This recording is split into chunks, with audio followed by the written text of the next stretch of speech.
செய்திகளை பார்த்து வருகிறோம். கிருஷ்ணகிரி மாவட்டத்தில் விடிய விடிய பெய்த மழையின் காரணமாக வீடுகளுக்குள் மழைநீர் புகுந்திருக்கிறது. அந்த காட்சிகளை திரையில் பார்த்து வருகிறோம்.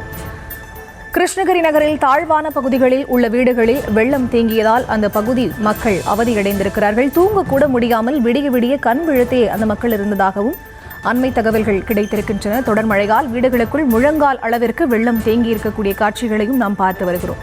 கிருஷ்ணகிரி மாவட்டத்தில் விடிய விடிய பெய்த மழையின் காரணமாக தாழ்வான பகுதிகளில் இருக்கக்கூடிய வீடுகளுக்குள் மழை நீர் புகுந்திருக்கிறது. முழங்கால் அளவிற்கு அங்கே தண்ணீர் தேங்கியிருக்கக்கூடிய காட்சிகளும், இதனால் அங்கு இருக்கக்கூடிய பொதுமக்களினுடைய இயல்பு வாழ்க்கை பாதிக்கப்பட்டிருக்கக்கூடிய அந்த அண்மை செய்தியை பார்த்து வருகிறோம். விவரங்களுக்கு இணைகிறார் எமது செய்தியாளர் பிரதீப் குமார். அவரிடம் பேசலாம். வணக்கம் பிரதீப் குமார். கிருஷ்ணகிரி மாவட்டத்தில் பெய்திருக்கக்கூடிய கனமழையின் காரணமாக அந்த பகுதி மக்களினுடைய இயல்பு வாழ்க்கை எந்த அளவுக்கு பாதிக்கப்பட்டிருக்கிறது? தேங்கி இருக்கக்கூடிய மழை நீரை அகற்ற தற்போது வரை ஏதாவது நடவடிக்கை எடுக்கப்பட்டிருக்கிறதா?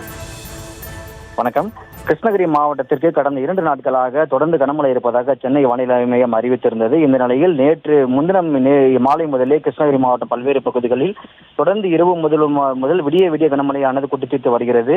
இந்த நிலையில் நேற்று இரவும் வழக்கம் போல நேற்று இரவு முதல் விடிய விடிய கனமழையானது கொட்டித்தீர்த்ததில் கிருஷ்ணகிரி நகரில் மட்டும் சுமார் 12 சென்டிமீட்டர் மழையானது பதிவாகியுள்ளது. இந்த கனமழையால் கிருஷ்ணகிரி நகர் மற்றும் சுற்றுவட்டார பகுதிகளில் அனைத்து பகுதிகளிலும் மழை நீர் தேங்கியுள்ளது. இந்த நிலையில் இந்த கனமழையால் கிருஷ்ணகிரி ராயக்கோட்டை சாலையில் உள்ள ராஜாஜி நகர் குடியிருப்பு பகுதியில் 20க்கும் மேற்பட்ட வீடுகளில் மழைநீரானது புகுந்துள்ளது.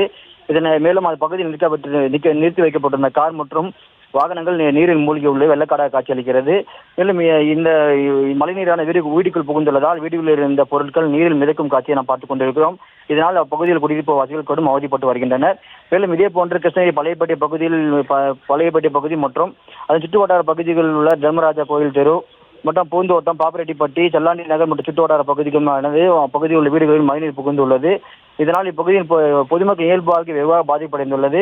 இந்த மழைநீரை அகற்றும் பணிகள் அப்பகுதியில் குடும்பத்தினர் மற்றும் பொதுமக்கள் ஈடுபட்டு மெல்ல அந்த நீரை அகற்றி வருகின்றனர். மேலும் இந்த மழைநீரானது இப்பகுதியில் ஒரே இரவில் பெய்ததால் இப்பகுதியின் பொதுமக்கள் வாழ்க்கை முழுவதுமாக பாதிப்படைந்துள்ளது. மேலும் இந்த தற்போது அந்த மழைநீரை அகற்றுவதற்காக நகராட்சி நிர்வாகிகள் தற்போது ஈடுபட்டு வருகின்றனர்.